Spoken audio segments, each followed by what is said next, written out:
Buenas tardes, compañeros. Bueno, estamos aquí en la segunda actualización de este año entre las novedades de legislación y jurisprudencia.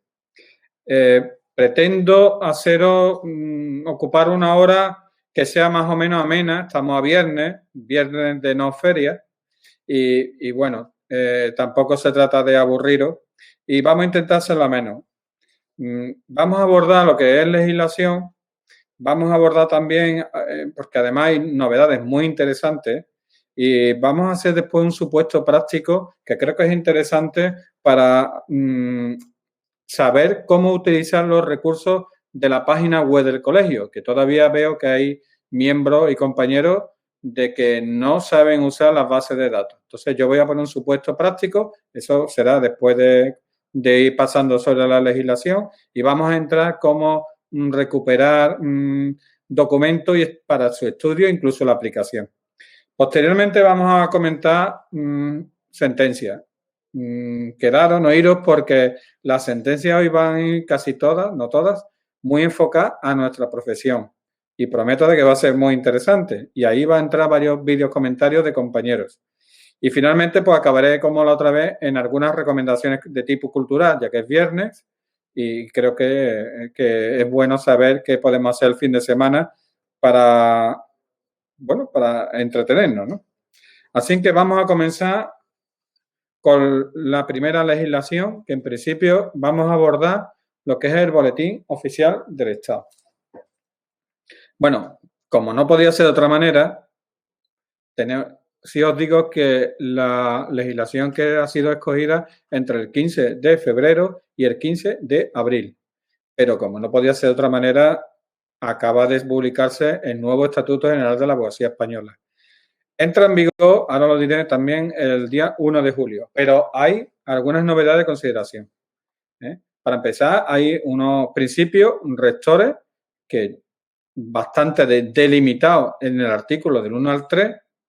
Quiero decir que no voy a entrar en comentarios de tipo crítico, simplemente se trata de haceros ver la estructura de las normas y algunos puntos que son de interés. Hay diferentes principios, hay varios, yo he recogido varios, ¿no? Por ejemplo, supongo que habrá más incluso. Hay un principio de publicidad libre, artículo 19. Está también el principio de independencia y libertad profesional de la abogacía, artículo 47. También el principio de autonomía, democracia y transparencia en la creación o modificación de los estatutos, artículo 70.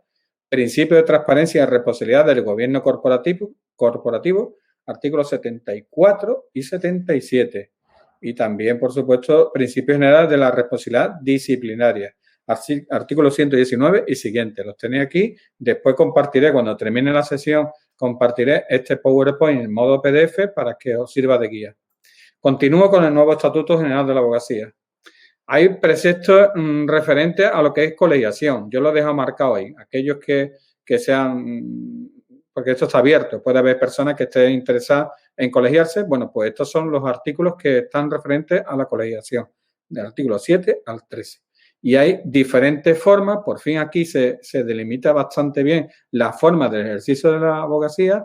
Están dos apartados diferentes, el artículo 14 al 20 y del 35 al 46. Por ejemplo, aquí se regulan las formas de tipo individual, el colectivo, colaborativo, el laboral, forma societaria, de forma colectiva, y también forma no societaria, despacho colectivo de abogados, y también la colaboración de tipo multiprofesional, entre varios profesionales de distintas materias. Artículo 25 y 29 va a tocar el tema de honorarios profesionales. Esto requiere un estudio aparte. Tema de honorarios, ya lo veréis por alguna jurisprudencia que vamos a tocar ahí, es muy importante. Y el título 4 se refiere completamente a la relación con los clientes, también muy importante. Son varios artículos y os recomiendo su lectura. También están las relaciones con la Administración de Justicia, artículos 55 al 58. Y continúo. La relación entre compañeros, el título sexto, artículos 59 y 60. Es muy importante, y aquí se gradúa también, se establece la formación continua y la especializada, que antes había alguna mención a la escuela de práctica, aquí también la hay, pero se hace mención especial la importancia de la formación, tanto continua, especializada del letrado. Artículos 62 y 66. Y después, bueno, hay el tipo de organización colegial de los colegios, las funciones, los órganos, los servicios que tiene que dar, tanto al profesional como sobre todo al público en general, ventanillas, etcétera, cargos, lesiones, y eso está todo en el título 9, artículo 66 al 88. Yo os quería prestar atención a dos cosas importantes, ¿no?, de este nuevo estatuto. Uno, en el artículo 23 y sobre todo el artículo 22, 24 creo que también, habla también del secreto profesional, pero en el artículo 23, si lo podéis leer, el profesional no podrá aportar a los tribunales ni a su cliente cartas, documentos y notas derivadas de la comunicación entre compañeros, salvo autorización expresa. Y continúa ese artículo. Quiero dar esa atención porque es importante. Eso es novedad y no estaba en el antiguo, hombre, evidentemente estaba en el Código Deontológico probablemente, pero no estaba en el antiguo estatuto. Y hay otra cosa que es importante, aunque si sois abogado en ejercicio, a lo mejor pasáis un poco por ello, pero siempre vais a conocer algún licenciado en Derecho o algún graduado en Derecho. Desaparece la habilitación por asuntos propios. Esto se ha hecho una consulta expresamente al Consejo y en ese sentido no lo han dicho. Es el artículo 13 y 14 del actual estatuto, o sea, el antiguo que va a durar hasta el 1 de julio. ¿Quiere decir esto? Pues quiere decir que hasta el 1 de julio cualquier licenciado en Derecho o graduado en Derecho podría llevar su propio asunto o incluso hasta tercer grado de consanguinidad y segundo de afinidad. Por ejemplo, no sé, podría llevar un asunto a la suegra o al sobrino. Entonces, claro, esto se ha eliminado. Yo entiendo de que, hombre, si vas a ser abogado, tienes que estudiar una carrera, tienes que hacer un máster y además no tienes que tener una póliza de responsabilidad civil, es un poco absurdo seguir con esta habilitación, ¿no? Que además no tiene, se supone que si estamos obligando a las personas de alguna forma a que tengan una formación realmente práctica para ejercer la abogacía, sinceramente, aquellos que esto también le afectaría a aquellos colegiados que estén sin ejercicio. Se da mucho la circunstancia de que muchos colegiados sin ejercicio han pedido habilitación en el colegio para llevar su propio asunto. ¿Qué ocurre a partir de ahora? Pues tendría que darse de alta, probablemente. Bueno, ya lo he dicho antes, la entrada en vigor sería el 1 de julio del 2021. Bueno, vamos a abordar poco a poco lo que es un poco la legislación más interesante en estos 2 últimos meses. Bien, esta es la clásica resolución que nadie la ve, pero que para mí es importante. Es la resolución de 2 de febrero se actualizan las cuantías de las indemnizaciones para el sistema de evaluación de daño y perjuicio en tema de accidentes de circulación. Salió en el BOE del 19 de febrero y ahí tenéis las cuantías actualizadas. Entonces, yo me he permitido este pequeño ejemplo práctico porque una de las cosas que más se usa, evidentemente, en los accidentes de tráfico son los daños por perjuicio básico particular. Bueno, pues aquí tenéis las cantidades actualizadas al 2021. Sería por perjuicio personal básico 31,61, muy grave 105,35, la grave 79,02 y la moderada 54,78. Tened en cuenta que si buscáis el antiguo, bueno, el baremo, parte de 30 euros. Bueno, pues ya está actualizado en el perjuicio personal básico. Bueno, pues ya está actualizado a 31,61. Incluso en el moderado estaba a 52 euros, pues lo tenía actualizado.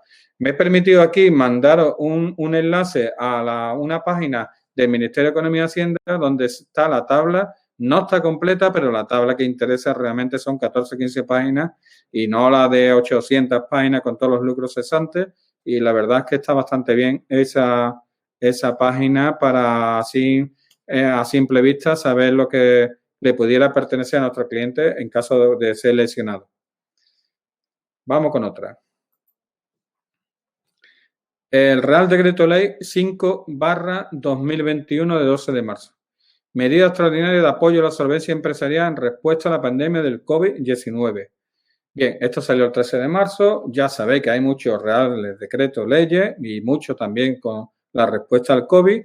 Bueno, pues a la atención a esta norma, yo he seleccionado, pues mira, aquí tenemos unas medidas para sostener empresas viables con nuevos plazos de aval, préstamos participativos y renegociación en quita y aplazamiento. También la ejecución de los avales públicos y determinación del rango del fiador público en situaciones concursales. Hay exenciones del acto jurídico documentado y aplazamiento de deudas tributarias. También ampliación de la duración de medidas para posponer y agilizar concursos. Junta de sociedades anónimas exclusivamente telemática. Esto salen más normas. Y sujeción y seguimiento del Código de Buenas Prácticas de las entidades financieras, evidentemente, aquellas entidades financieras que se hayan adscrito a ese Código de Buenas Prácticas.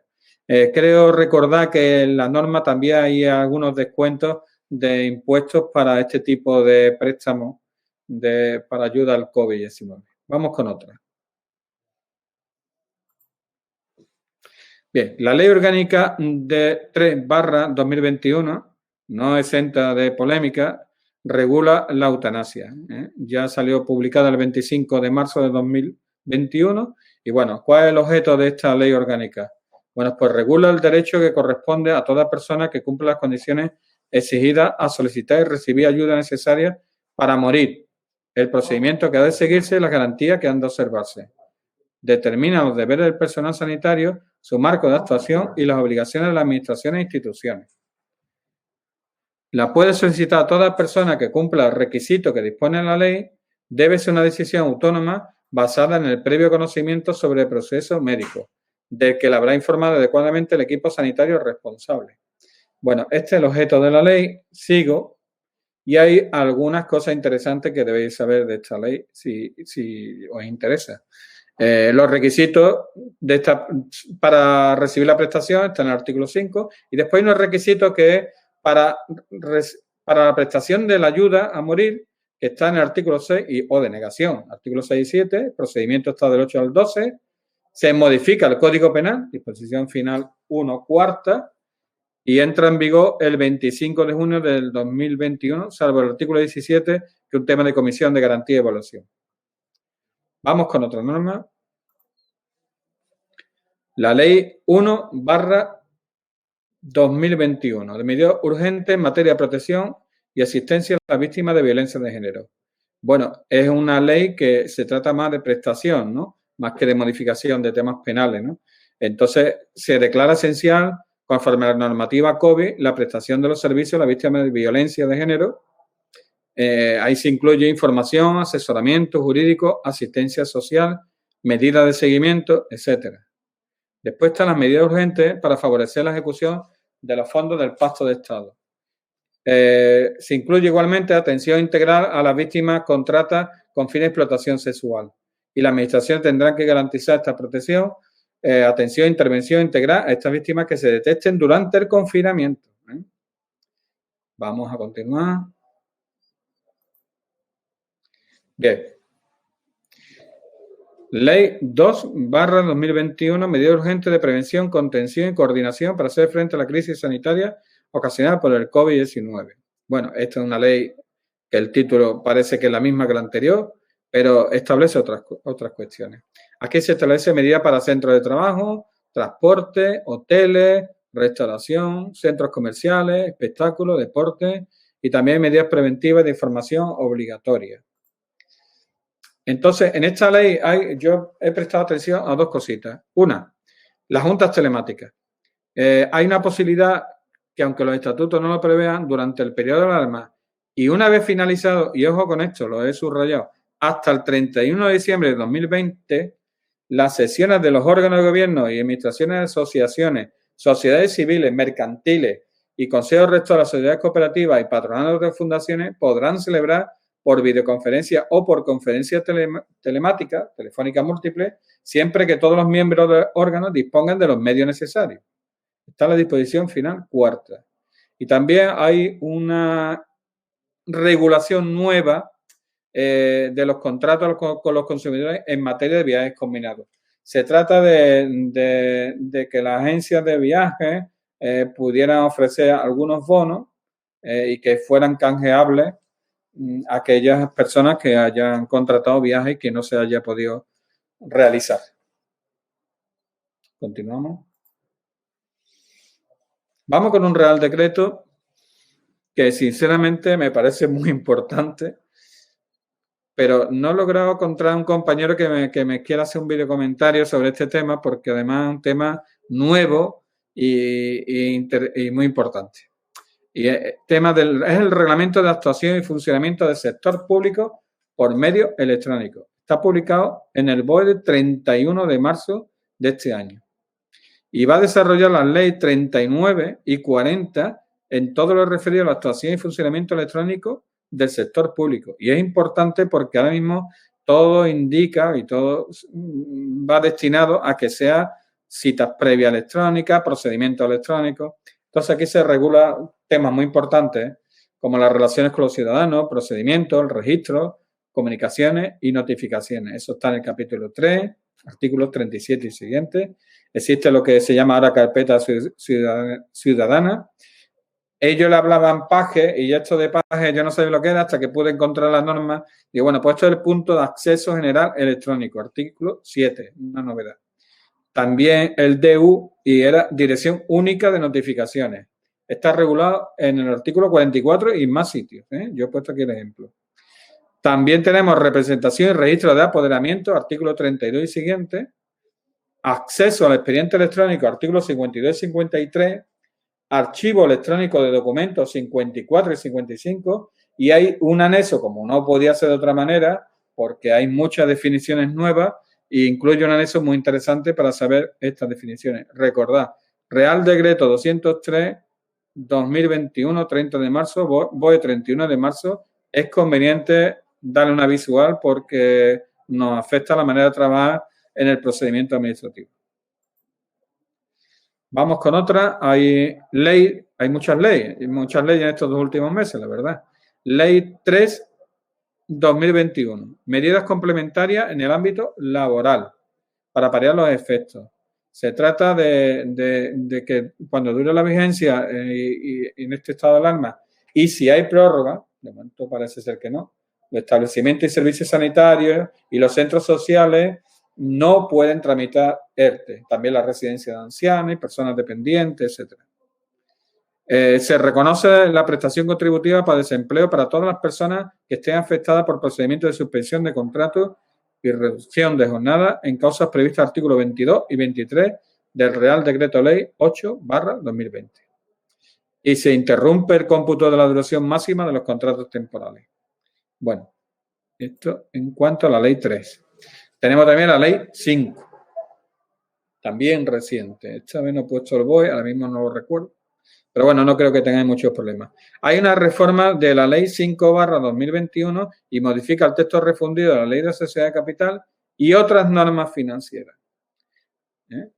Sobre todo por el tema de sociedades cotizadas. Pero atención, yo he separado esto porque al fin y al cabo el tema de las sociedades cotizadas es un tema minoritario. Minoritario para el aspecto general de la abogacía, ¿no? Porque también es un tema que no, a mí en la biblioteca no me reclaman mucho. Sin embargo, sí hay temas interesantes aquí, ¿no? De las instituciones de inversión colectiva, los mercados financieros y la transparencia de los folletos de las ofertas. Por eso digo yo aquí que es necesaria una lectura reposada para aquellos que se dedican al derecho societario. Pero yo he rebuscado un poco las normas y hay temas aquí que son interesantes. Algunas reformas que veo que son muy interesantes. Por ejemplo, se regula la junta y las asistencias telemáticas en el órgano societario general. Y eso está en el 182, me he equivocado los números, y 182 bis, que es nuevo. Entonces, es conveniente repasar eso para aquellos que se dedican al derecho societario en general. También hay algunas modificaciones importantes en el artículo 225.1 sobre el deber de diligencia del administrador. Y también se modifica cuáles son las personas vinculadas a los administradores. Artículo 231. Y eso no solamente afecta a sociedades cotizadas. Así que he podido localizar eso. Seguramente habrá algunas normas que también afecten a la generalidad, Por tanto, también comentaba antes que se necesita una lectura reposada de esta norma. Bueno, ya terminando con el BOE, pues bueno, me ha parecido comentaros, pero así de pasada, que salió la Ley Orgánica 4/2021, que tanta guerra está dando en los medios de comunicación, sobre la Ley Orgánica del Poder Judicial, el establecimiento del régimen jurídico cuando esté en funciones, ¿no? Es una simple ley donde recortaba las funciones del Consejo y ahora mismo pues se está discutiendo. Y también había una resolución aquí de la Dirección General de la Seguridad Jurídica y Fe Pública, que era lo que era la Dirección General de los Registros y el Notariado y el Catastro, que aprueba las normas técnicas para la incorporación de la representación gráfica de inmuebles en documentos notariales. Esto quizás sea más interesante, es bueno saberlo, pero quizás sea más interesante para aquellos compañeros que tengan relación con notarías. Vamos a ir rápidamente a la Junta de Andalucía. Bien, no hay mucha norma, porque básicamente la Junta de Andalucía, el decreto del presidente no lo he puesto en esta ocasión, porque se dedica, igual que las órdenes que van modificando según el mapa COVID que existe, ¿no? Ya sabéis que hay diferentes grados de alerta y eso la Junta de Andalucía pues va flexibilizando un poco en cuanto si Sevilla o Córdoba o tal están en alerta 2, alerta 3. Bueno, en esta ocasión no lo he puesto porque creo que todos tenéis conocimiento simplemente mirando mapacovid.es y se ve, ¿no? Entonces nos vamos con el decreto ley 3/2021. Aquí se adoptan medidas de agilización administrativa y racionalización de los recursos para impulso de recuperación y resiliencia en el ámbito de la comunidad autónoma de Andalucía. Bueno, ¿qué dice esta norma? Esta norma lo que hace es revisar la normativa y los procedimientos e instrumentos de gestión pública para afrontar reformas que permita contar con una administración más ágil y apta para responder a ciertos desafíos, haciéndolo sin disminuir sus obligaciones de control. Bueno, esto es lo que dice el ámbito de aplicación y lo que más o menos es flexibilizar y agilizar los procedimientos administrativos para ejecutar más eficazmente los proyectos de los fondos europeos. Vamos. Otro decreto ley, 4/2021, 23 de marzo, Boja 25 de marzo, adopta diversas medidas, también carácter urgente y extraordinario, derivadas de la situación del COVID-19. Bueno, pues esta medida afecta principalmente al sector turístico, en el capítulo 1. También a la empresa asalariada de empresas e incluida al sector público. He dicho sector turístico antes, ¿no? Al sector público se excluye afectada por un expediente de regulación temporal de empleo tras la declaración de estado de alarma. Medidas extraordinarias de ayudas para compensar la pérdida de las rentas de personas trabajadoras por cuenta ajena que están afectadas por ERTE y trabajadoras fijas discontinuas. Capítulo 3, artículo 47 y siguiente. Y existe un anexo muy interesante, si lo primero que hay que ver quizás sea el anexo, si la actividad está incluida. Ahí está la relación de todas las actividades económicas subvencionables. Anexo 1 del Real Decreto Ley 4/2021.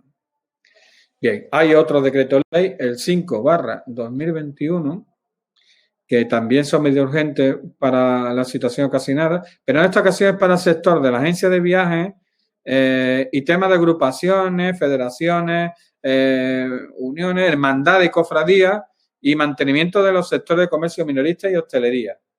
Y además modifica otras.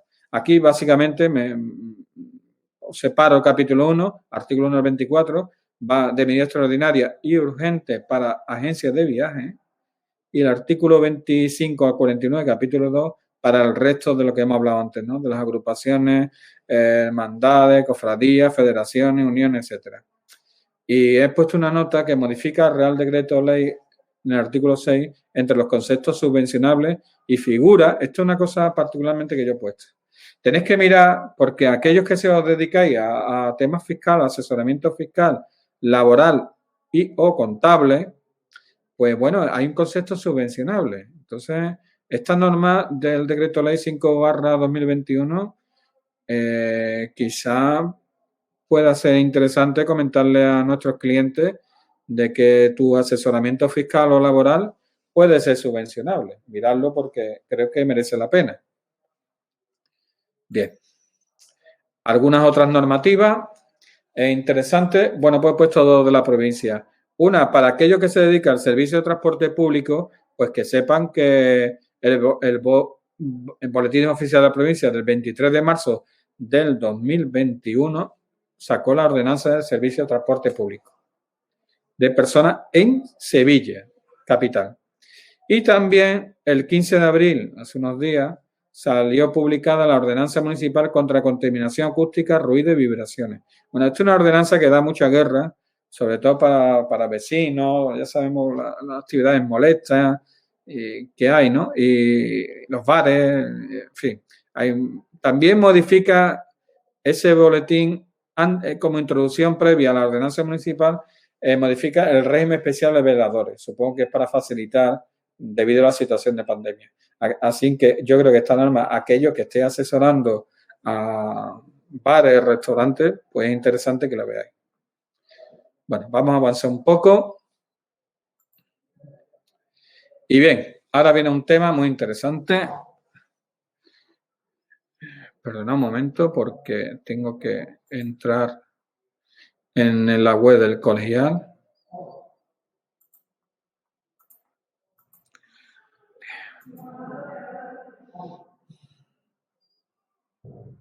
Bien, vamos a ver ahora cómo utilizar los medios para abordar este caso práctico. Ya lo habéis leído mientras que yo estaba entrando en la página web del colegio. Ahora, bueno, tenemos dos clientes, nos vamos a visitar el despacho, es una cosa muy fácil, ¿no? Y oye, pero bueno, no dominamos mucho el derecho hereditario, estos dos clientes no han entrado, tienen un conflicto con los hermanos y bueno, queremos asesorarlo, queremos guiarlo bien por la vía judicial o por la vía notarial y yo necesito saber un poco o centrarme quiero leer material de derecho sucesorio. Bueno, pues en el colegio se puede, ¿vale? Entonces yo voy ahora a compartir una pantalla. Vamos a ver. Aquí. Bueno, esta es la web colegial. Yo ya he entrado con mi clave y contraseña. Si no tienes clave y contraseña o no la recuerdas, puedes solicitarla. Pero aquí estamos dentro ya del fondo bibliográfico. Bien, vamos a ver, la otra vez estuvimos hablando del VLEX. Hoy nos vamos a ir a Tirán Online. Y tenemos dos cosas aquí. Por un lado, espero que la podéis ver, está el acceso a nube de lectura, ahora vamos a entrar, y por otro lado está la base de datos. Vamos a entrar en nube de lectura. Bien, voy a tener que salirme porque para compartir los libros que se ven en nube de lectura. Un momentito.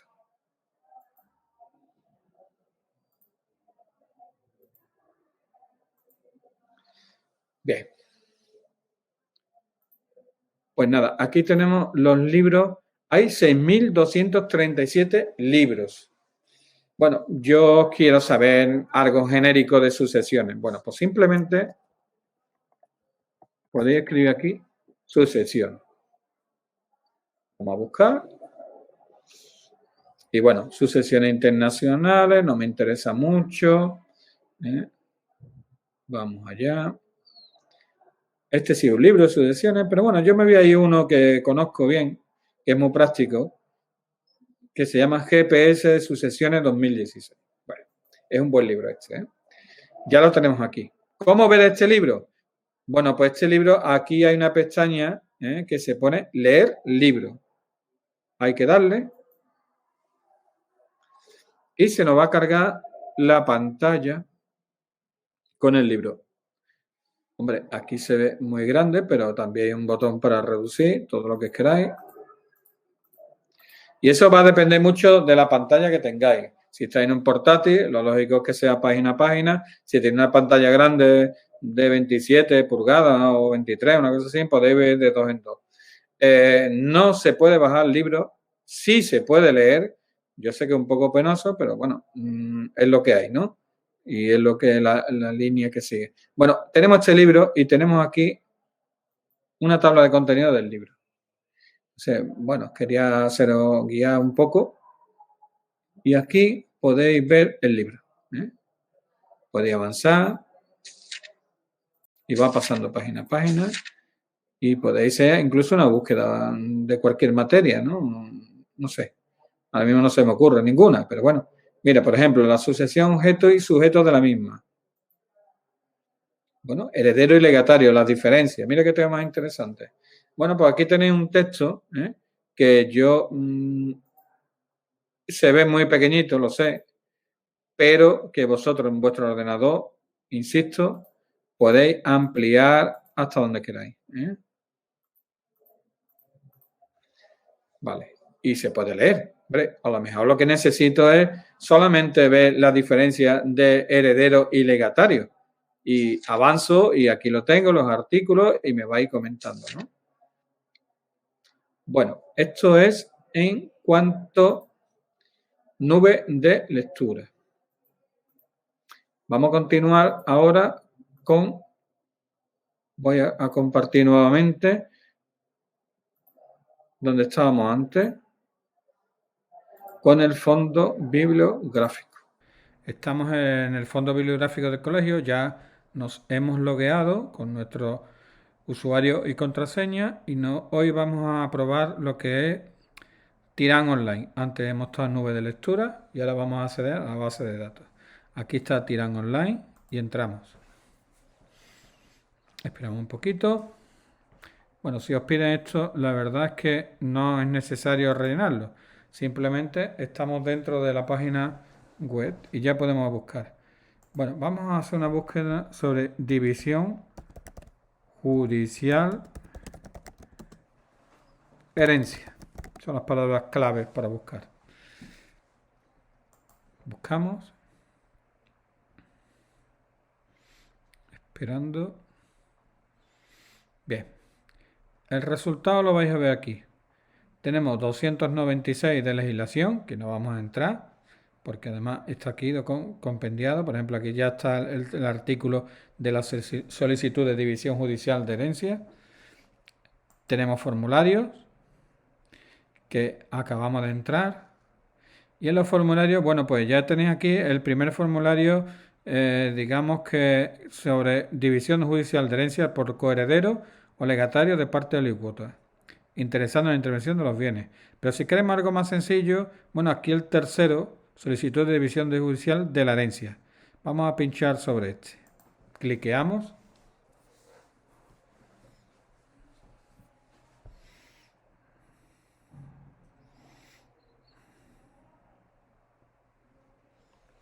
Ya tenemos aquí el documento.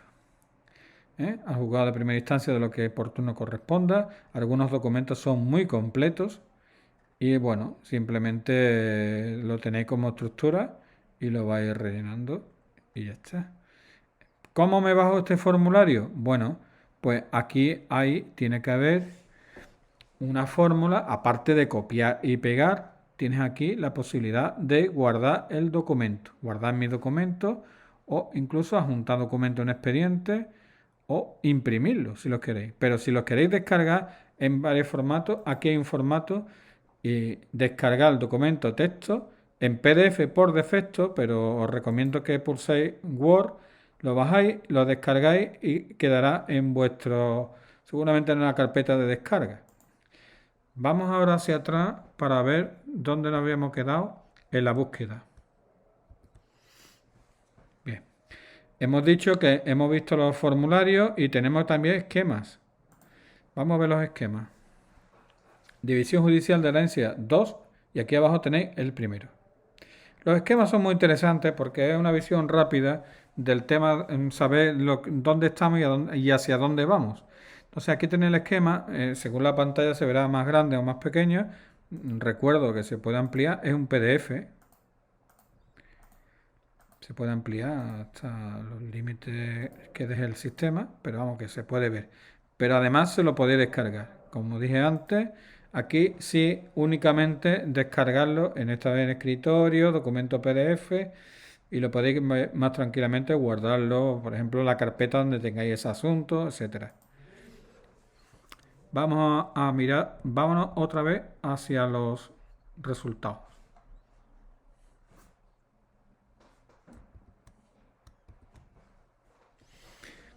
Bien.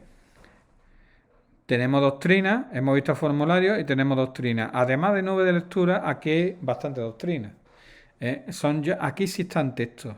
Al contrario que vimos nube de lectura, que solamente lo puedes ver y leer en pantalla, aquí sí hay texto. Por ejemplo, el primero, ¿no? O bueno, el segundo, muy interesante, el protocolo sobre la partición de la herencia. Entramos y esto se nos subdivide en diferentes capítulos. Vamos a entrar al final, por ejemplo, en el concepto y objetivo de la partición de herencia. Bueno, en este caso, cuando sale un candado es que no se puede ver. No se puede ver porque tenemos contratado principalmente una parte de doctrina y jurisprudencia y legislación. Pero atención, mucha gente me había llamado, es que no lo puedo ver. Bien, no lo podéis ver, pero sí podéis ver que coger el título y ahora os vais a nube de lectura, donde estuvimos antes viendo la herencia, y ponéis el título del libro y allí sale el libro completo. Es lo que quería haceros ver con el tema de la doctrina. Que si bien aquí no hay doctrina principalmente, que sí que te la ofrece, pero que está con el candado echado y no podemos entrar. Sí podéis entrar desde nube de lectura, que además hay mucho más contenido que aquí. Es una de las cosas que frecuentemente me piden. Es que no está la doctrina. Sí está la doctrina. Simplemente nube de lectura y para consultas, jurisprudencia, formularios, aquí están todos los formularios, legislación, el resto. Consulta, vamos a entrar también porque es interesante. En consulta, ¿qué hay en consulta? Bueno, pues aquí hay de todo un poco.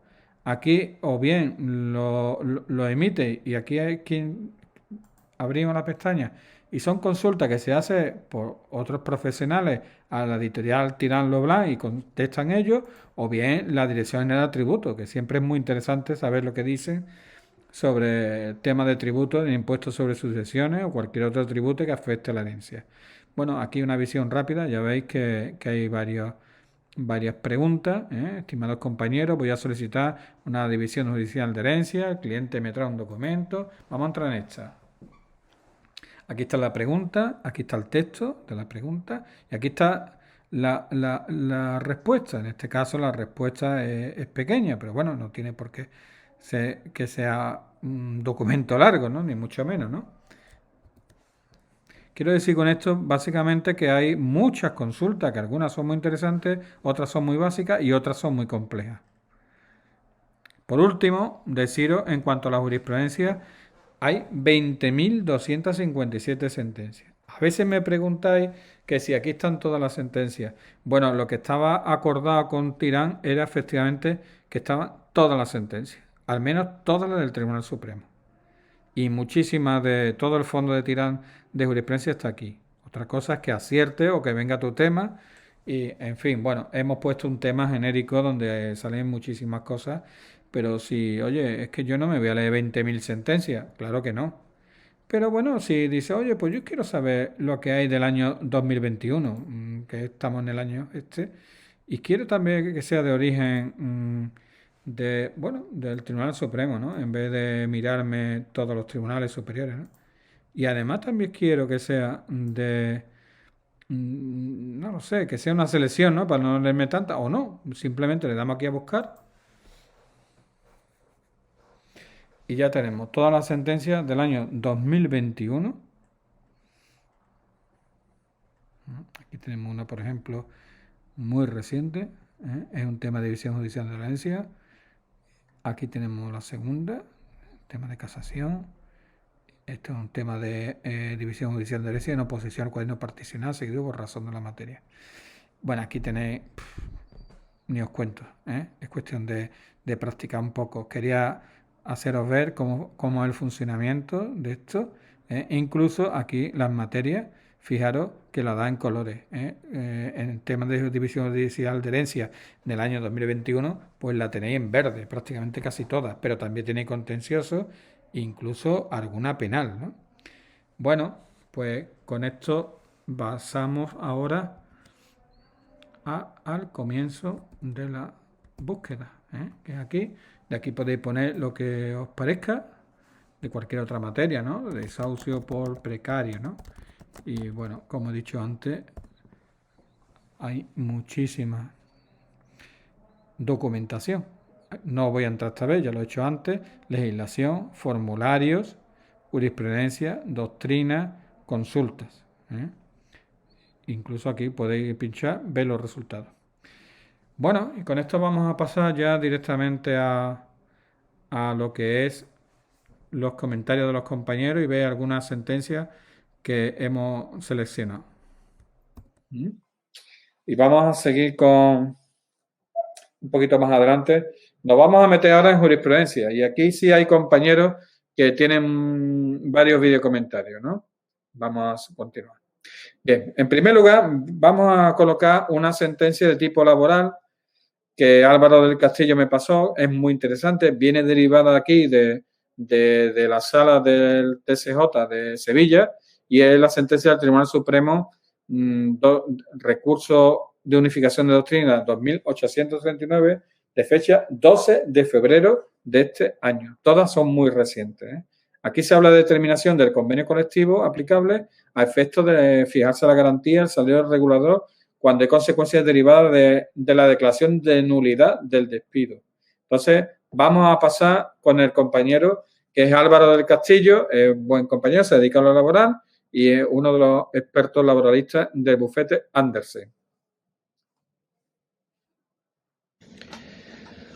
Hola, muy buenas tardes a todos los compañeros del Colegio de Abogados de Sevilla. Muy brevemente y ciñéndonos a los tiempos y al guión que nos marca nuestro amigo José Manuel, pasamos a comentar la sentencia del Tribunal Supremo de fecha 12 de febrero de 2021, dictada en el recurso de casación para unificación de doctrina 2839/2019. Esta sentencia de la Sala de lo Social del Tribunal Supremo casa y anula parcialmente la sentencia del Tribunal Superior de Justicia de Andalucía de la Sala de lo Social de Sevilla de fecha 6 de marzo de 2019. El procedimiento de origen se sustanció ante el Juzgado Social número 6 de Sevilla y era un procedimiento de despido en el que finalmente se acordó la nulidad del despido de una trabajadora que prestaba servicios de limpieza de habitaciones en un establecimiento hotelero.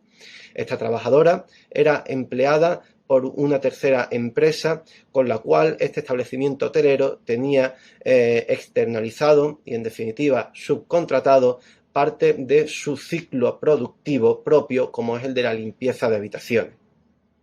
Esta sentencia debe enmarcarse en un contexto de posible o eventual reforma del artículo 42 del Estatuto de los Trabajadores, que, según parece, pudiera llegar a equiparar o a exigir una equiparación respecto de las condiciones laborales y particularmente salariales entre los trabajadores de la empresa contratista o subcontratista y los trabajadores de la empresa principal en aquellos casos en los que se contrate o subcontrate una actividad que pueda ser considerada como propia actividad de la empresa principal.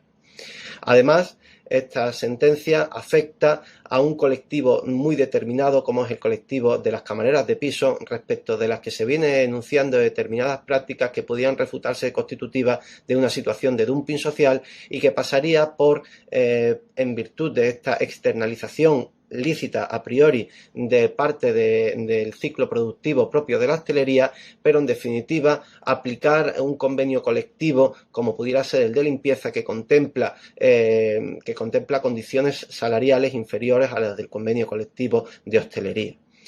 El Tribunal Supremo en su sentencia parte de que la actual redacción del artículo 42 del Estatuto de los Trabajadores en modo alguno exige que a los trabajadores de la empresa contratista o subcontratista les resulten de aplicación las condiciones laborales, salariales o en definitiva el convenio colectivo de aplicación que les aplicaría si hubieran sido contratados directamente como trabajadores de la empresa principal.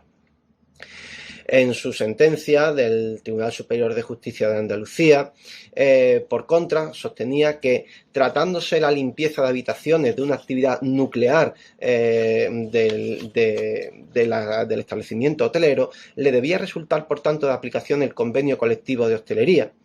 El Tribunal Supremo, en definitiva, pues viene a rechazar esta tesis y a considerar que el artículo 42, conforme a su redacción actual, no exige que se aplique a los trabajadores de las contratas o subcontratas el convenio colectivo aplicable a la empresa principal, aun cuando se trate de la externalización de una actividad nuclear y, en definitiva, de la propia actividad de la empresa principal.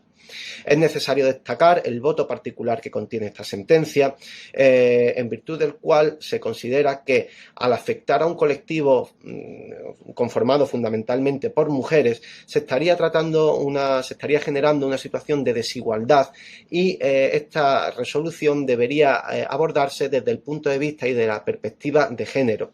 Y en aplicación de la Ley Orgánica 3/2007 se considera que el voto mayoritario de la Sala podría resultar contrario al principio de igualdad efectiva que nuestro ordenamiento consagra y, en definitiva, abocaría a este colectivo externalizado a la precariedad y a la postre a una situación de dumping social al que hacíamos referencia al comienzo de nuestro comentario. Sin más, esperamos que haya resultado de interés y, en cualquier caso, queda a disposición de todos los compañeros para cualquier duda o aclaración que pudieran precisar al respecto. Muchas gracias, un saludo. Muchas gracias, Álvaro. Francamente bien.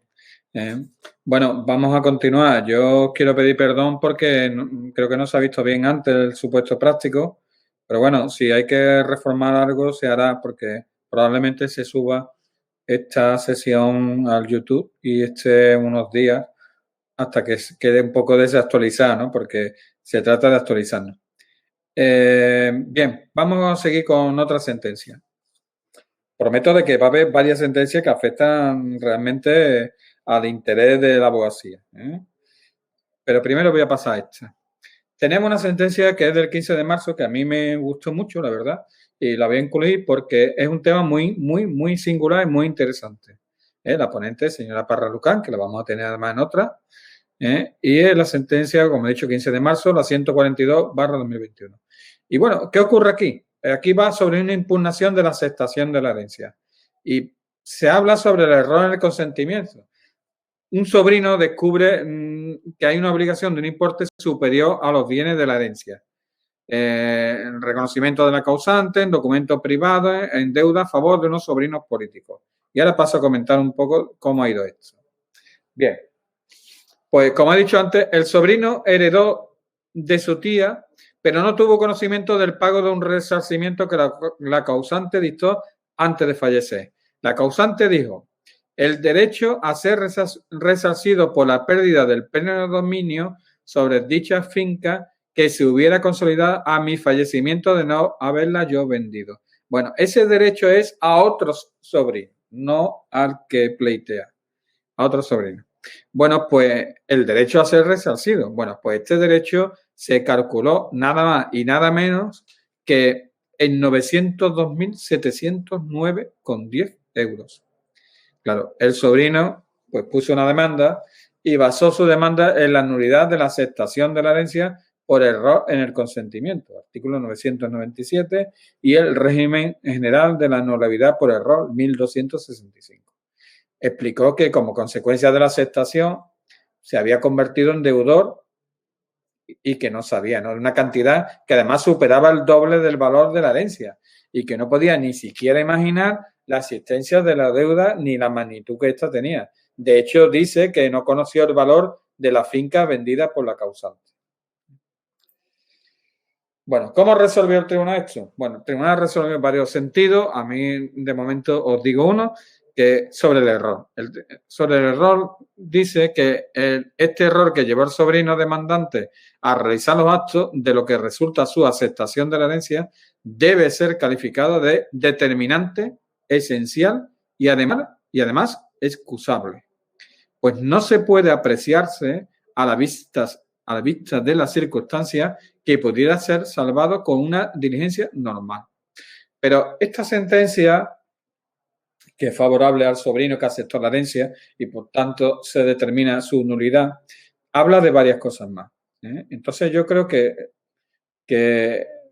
esta sentencia está compartida, por lo menos la hemos puesto en compartir Esta y otras que se están comentando aquí. Y entonces habla, por ejemplo, del dis a quo del plazo de la nulidad en este supuesto. ¿Cuándo comienza el plazo de prescripción? Porque aquí se ha planteado el tema de la prescripción de la nulidad. Y sobre todo la singularidad que tiene este asunto y la discusión sobre si hubo o no hubo aceptación de la herencia.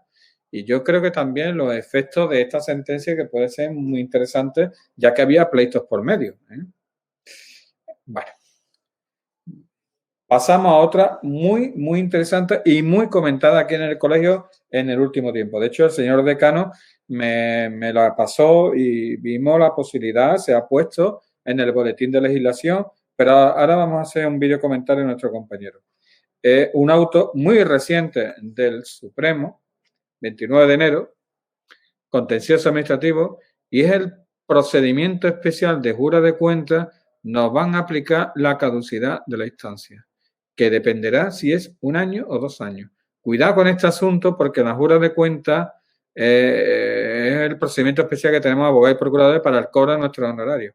Pero no voy a continuar. Voy a pasar el vídeo comentario del compañero José Antonio Castaño, que es suficientemente conocido. Él está y colabora en la comisión de honorarios del colegio y le paso la palabra a él. Hola compañeros, como bien os ha dicho José Manuel Baldayo, tenéis que tener muchísimo cuidado con los plazos de caducidad en los procedimientos de jura de cuentas de abogados y de procuradores. ¿Por qué digo esto? Porque la cuestión está muy clara. Ha salido un auto del Tribunal Supremo de la Sala Tercera, el auto 29 de enero de 2021, en el cual se viene a indicar que existe un plazo de 2 años de caducidad de la instancia en los procedimientos de primera instancia, 1 año en los procedimientos de segunda instancia, así como también en los procedimientos de recurso de casación y recurso por infracción procesal.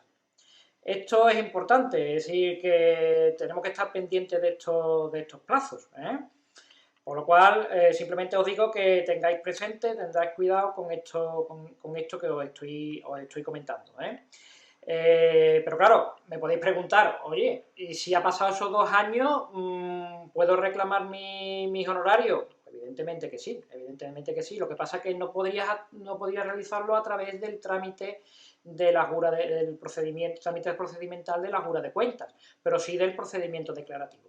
Lo que sí, en ese caso, tendremos que tener en cuenta el plazo, en este caso, de prescripción de 3 años, ¿vale? Esos 3 años empiezan a contar, ¿vale?, a partir del último encargo profesional que nos haya realizado el cliente. Tener en cuenta eso, porque hay doctrina del Supremo, en este caso, que indica esta circunstancia. ¿Vale? Bueno, simplemente despedirme de vosotros y nada, espero que os sirva esta información, ¿vale? Venga, hasta luego. Muchas gracias, Antonio. Yo creo que ha sido claro, ¿no? En el aspecto jura de cuentas, caducidad de la instancia, no es el primer auto, de hecho, el auto lo tenéis, vuelvo a repetir, para bajar, descargarlo en documentos compartidos. Y hay remisión a otro auto y de la misma manera de la sala de lo civil, lo cual quiere decir que esto se va a aplicar, o parece que se va a aplicar, el año o los 2 años en la caducidad de la instancia para la jura de cuentas. Y como ha dicho el compañero, mucho cuidado porque no decae nuestro derecho. Lo que pasa que sí, es verdad que tendrías que irte a un declarativo correspondiente, ¿no?, a reclamar los honorarios y ahí ya se discuten otras cosas. Bien, vamos a avanzar. Aquí hay una sentencia de Toledo muy interesante. Es la sentencia 3 de febrero del 2021, la número 133/2021, y se trata de una demanda de reclamación de cantidad presentada por un letrado frente a su cliente honorario devengado por la tramitación de declaración de heredero de su difunta esposa, ¿no?, y la confesión y presentación notaría de un cuaderno particional para llevar a cabo la división de la herencia. No comparecieron los clientes para la firma y posteriormente se van a otra notaría distinta prescindiendo del compañero. José Manuel, parece que tenemos un problema con la cámara, no se te ve, se ve un cuadro negro. Mira a ver. ¿Ahora? No. Bueno, de todas formas lo voy a comentar, aunque no se me vea, ¿no? Vale. Bueno. Yo sí me veo, no sé por qué, pero bueno. Bueno, decía que no comparecieron nuestros clientes. Esto que parece que estoy comentando, pues ha ocurrido, yo lo sé por otros compañeros, más de una vez. Que hace el trabajo, no comparece y además que hay una particularidad, no hay hoja de encargo. Probablemente hay otros documentos de prueba, etcétera, ¿no? Entonces, aquí hace tu trabajo, manda el cuaderno particionado a la notaría y no va a los clientes. Y ahora los clientes por su cuenta se van a otro notario, sin abogado, y realizan la partición. ¿Tengo derecho al cobro de honorario? Pues sí, claro, pero cuidado. En esta sentencia se resuelve de la siguiente manera. Primero, existe contrato verbal de arrendamiento de servicio, no existe hoja de encargo, y lo dice así la sentencia, y por tanto la ausencia de esta constituye un obstáculo para determinar los honorarios pactados y que se tienen derecho a reclamar. Cuando se opone por el cliente la inexistencia de un pacto verbal de honorario, solicitándose, en su caso, se fije una cantidad sustancialmente inferior a la suma reclamada. Entra en detalle y la naturaleza de los trabajos encomendados, partición de la herencia. Se trata de un servicio jurídico que pudiera calificarse como ordinario o habitual en el tráfico. Según el juez, yo no estoy muy conforme. El cuaderno particional elaborado no satisfa que presente especial complejidad, pues tan solo existen 4 herederos, todos ellos conocidos, los bienes que integra el caudal hereditario no son muy numerosos ni inusuales, circunscritos al ajuar doméstico, vivienda familiar, un dinero en la cuenta corriente, un vehículo, una parcela, una nave y una plaza de garaje. Bueno, no sé si el compañero ha añadido algo más. No, bueno, yo lo que quiero decir sobre esto es que el juez no ha tenido en cuenta, bajo mi punto de vista, una cosa muy importante, que la complejidad muchas veces no viene porque viene del cielo, muchas veces lo hacen complejo las mismas personas, los propios clientes. Y aunque pueden tener 4 bienes y tal, lo que sea, muchas veces tiene múltiples reuniones porque no se ponen de acuerdo, tasaciones, etcétera. Ahora sí, ahora esto no, ahora piensa otra cosa y eso da trabajo. Lo que sí os digo que esta sentencia, finalmente el letrado cobra sus honorarios, pero no los que solicitó. Es interesante, lo tenéis en documentos compartidos. Nos vamos a otra sentencia que va a tener que indirectamente relación con los honorarios también. En este caso es seguro de defensa jurídica.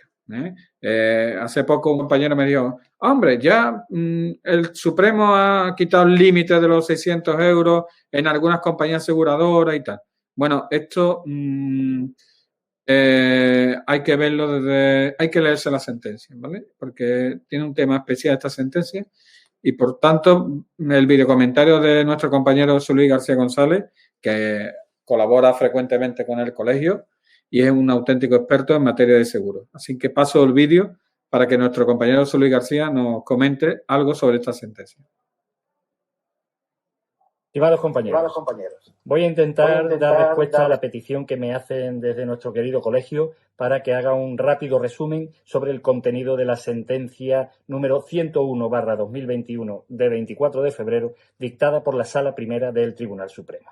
Esta sentencia ha tenido repercusión en bastantes medios de comunicación, tanto generalistas como jurídicos, como consecuencia de que tiene un pronunciamiento tremendamente llamativo y novedoso en relación con la cobertura de libre designación de profesionales en las pólizas de defensa jurídica, en las que se establece un límite concreto para esa cobertura de libre designación de profesionales. Y lo llamativo del pronunciamiento se debe a que el Tribunal Supremo viene a decir con toda claridad y con mucha contundencia que establecer en este tipo de pólizas y para esa cobertura libre designación de profesionales en la defensa jurídica un límite de 600 euros viene a dejar vacío de contenido el objeto del aseguramiento. Y lo dice así de claro. Lo dice así de claro.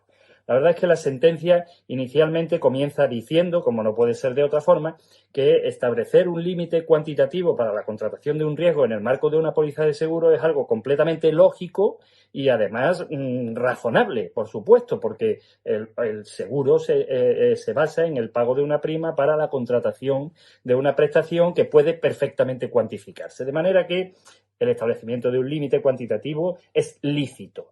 Continúa diciendo el Tribunal Supremo que el establecimiento de un límite cuantitativo para la contratación de un determinado riesgo en una póliza de seguro, además, a priori, es una cláusula delimitadora del objeto del contrato. Es decir, no es una cláusula limitativa de los derechos del asegurado, con el tratamiento tan diferenciado que existe entre uno y otro tipo de cláusulas, ¿no?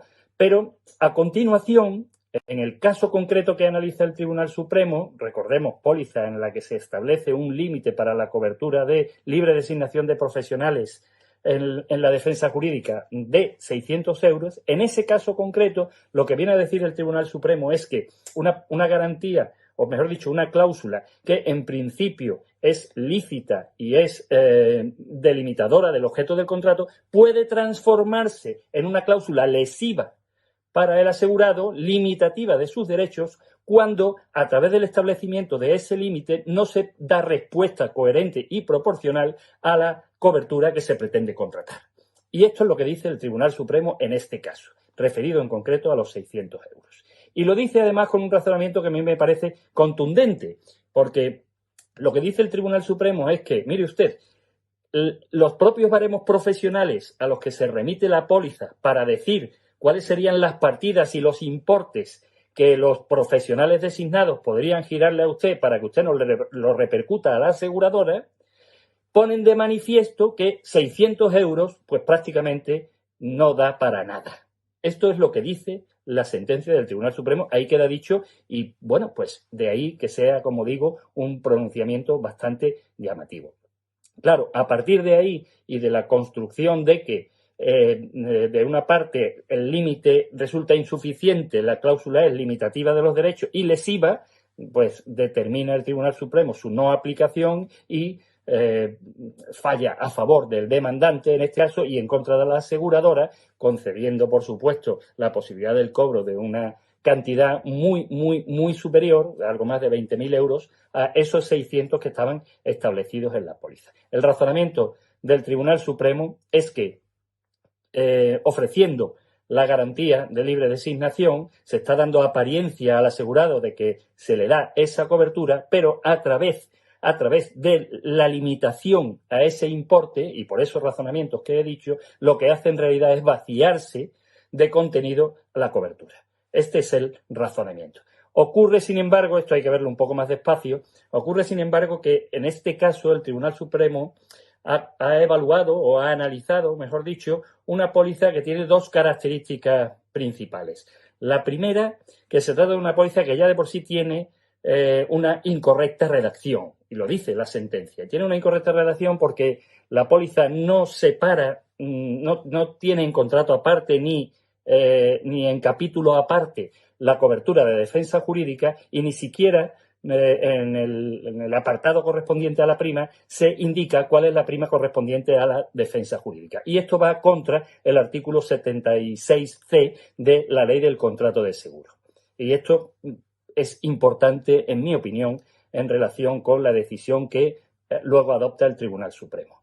Y la segunda característica de esta póliza es que, de una parte, se ofrecía la libre designación con el límite de 600 euros, pero también se ofrecía dentro de la cobertura de defensa jurídica, sin límite ninguno, la intervención mejor dicho, la defensa jurídica cuando los profesionales que actuaban eran los designados por la compañía. Es decir, el Tribunal Supremo ha valorado estas dos circunstancias, en mi opinión, para llegar a la conclusión de que, al menos en este caso concreto, el establecimiento de ese límite de 600 euros en esas condiciones resulta una cláusula limitativa de los derechos del asegurado, lesiva para sus intereses y, por tanto, no aplicable.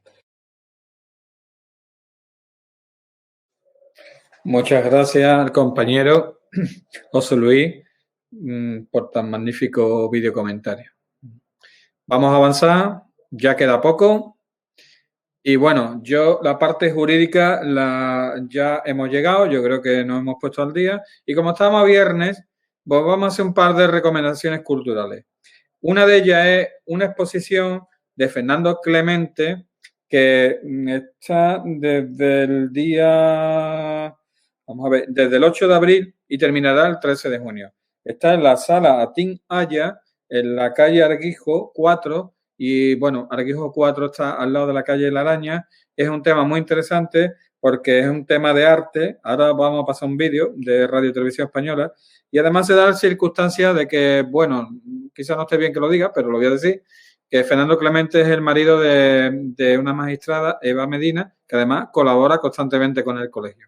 Y creo que es muy interesante. Yo he estado en ella y la verdad es que me ha sorprendido gratamente. Os pasamos de todas formas un vídeo de Radio Televisión Española para que tengáis una idea de qué va esta exposición. El artista plástico Fernando Clemente expone estos días en Sevilla una serie de obras e instalaciones que ha realizado en los últimos 5 años. Un proyecto en el que investiga analogías y relaciones entre la creación pictórica y la música. Fernando Clemente llega a Sevilla con su nueva propuesta, Persuasive Painting, pintura persuasiva. Un referente de la Richard Channing Foundation junto con Juan del Junco y Miki Leal, que se va a poder disfrutar durante toda la primavera sevillana. El diseño de la portada del disco Persuasive Percussion de Joseph Albert y la música de ese álbum de Terry Snyder y de All Stars, dirigidos por Enoch Light, fueron el origen de esta muestra. Formas geométricas básicas, colores y líneas como herramientas que tienden puentes entre el lenguaje pictórico y el musical. El objetivo, captar corazón y alma de quienes nos acercamos a las obras pictóricas a través de los elementos más puros de la pintura.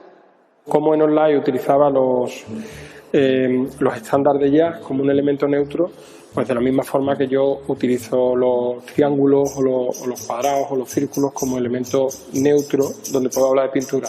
Cuenta Fernando Clemente que quedó atrapado por el término persuasivo y pensó en dejarse arrastrar por él hacia una pintura también persuasiva. Mucho para que guste, ¿no? Yo creo que la resaca que ha dejado la segunda mitad del siglo XX dentro del relato del arte contemporáneo ha generado un divorcio con la sociedad respecto a los artistas, ¿no? Luchar contra ese divorcio y lograr transmitir a quien lo ve todo el sentimiento y concepto que el cuadro encierra es para Fernando Clemente el quid de la cuestión, una concepción más generosa del arte que cautive al espectador. Al final pinto porque pinto como cocino, o sea, porque pintas para los demás igual que cocinas para los demás. Pues ya saben, vengan y siéntense a la mesa.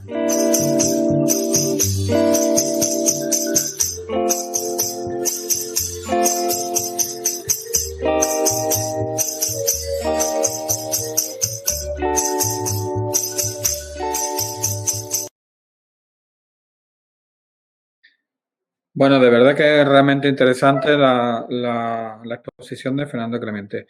Bueno, finalizo porque tenemos, como bien sabéis, una comisión de cine jurídico donde yo me incluyo y vamos a recomendar una película que se acaba de estrenar hace unos días. Yo he tenido la suerte de verla y me ha encantado, ¿eh? Es una película y esto es jurídico 100%. Se va a basar básicamente en la búsqueda de la presunción de inocencia de un mauritano, en este caso Mohamedou, que lo hace magníficamente bien, Taha al-Rahim, y trabaja Jodie Foster, que hace de Susan,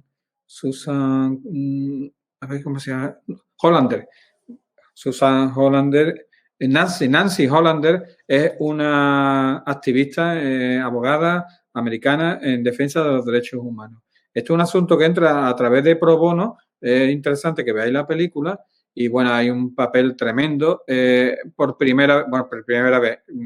Aquí nunca que se hace una película con abogados españoles, nunca se ve el trabajo de un abogado y en los americanos sí se ve. Aquí vais a ver cómo trabajan, no los abogados americanos, los españoles también. El problema es que siempre nos encontramos en las películas americanas el trabajo ese tan bestial, ¿no? Y nunca el español, ¿no?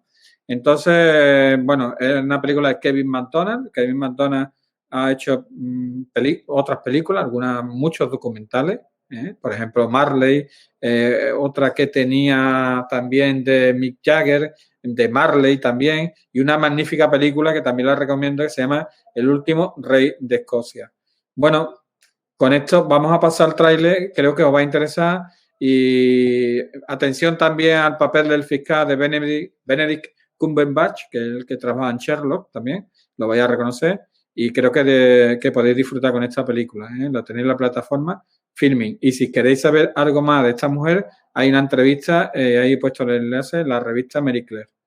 Pasamos el tráiler y creo que os va a interesar. Si se dejan de las áreas designadas, serán expulsados de la isla. Se recomienda que use la hijab cuando visite a su cliente. Hemos tenido incidentes, algunos escupen a sus abogadas. ¿Quieres representar al reclutador principal del 11S? Mohamedou Ould Slahi, el mauritano. Reclutó al hijo de puta que lanzó el avión de tu amigo contra la Torre Sur. Metió a esos hombres en el avión de mi esposo. Se lo haré pagar. Si el detenido se abalanzase sobre ustedes, aléjense de la mesa. Entraremos lo más rápido que podamos.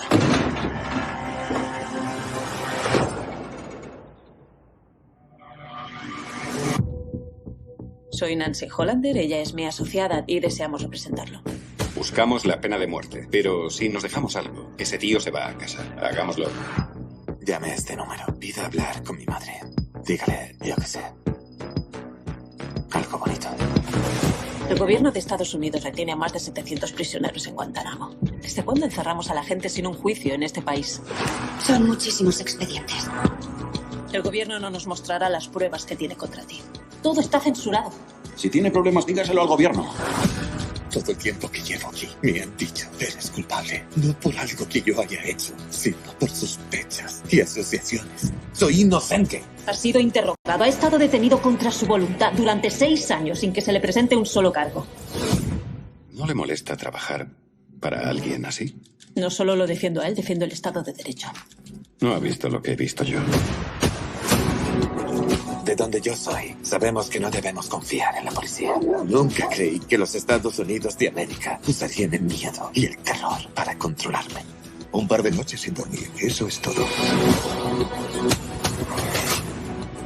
Sabes, nunca he formado parte de una conspiración, pero estoy empezando a pensar que esto es lo que se debe sentir al quedarse fuera de una. Si no estás con nosotros, es mejor que te vayas. Tienes que decirme qué te hicieron o no podré defenderte, ¿lo entiendes? Me estás pidiendo que prenda fuego a este lugar, pero conmigo, dentro. Es jodidamente culpable. Tal vez lo es. Hacemos nuestro trabajo. Mis padres no quieren que vaya a su casa. Esto no es parte de mi trabajo. Y si me equivoco, yo seré el único que tendrá que responder por ello. ¿Qué le hace pensar que es mejor que nosotros? No creo que sea mejor que los demás, pero este es el problema. Durante 8 años he estado soñando con estar en un tribunal. Y ahora que estoy aquí, estoy muerto de miedo. Creo que he descubierto por qué construyeron la base allí.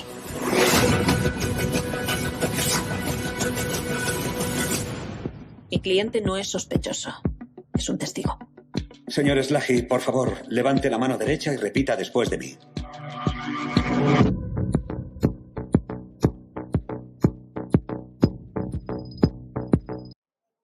Bueno, espero que os haya gustado la jornada de hoy. Simplemente deciros que atención en esta película a la relación que tiene la abogada veterana protagonizada por Jodie Foster con su pasante. Muy interesante.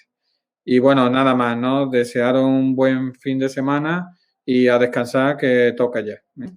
Nos vemos cuando queráis y ahí tenéis mi correo electrónico para cualquier sugerencia, cualquier consulta o me llamáis directamente y siempre estaré a vuestra disposición. Muchas gracias por vuestra atención.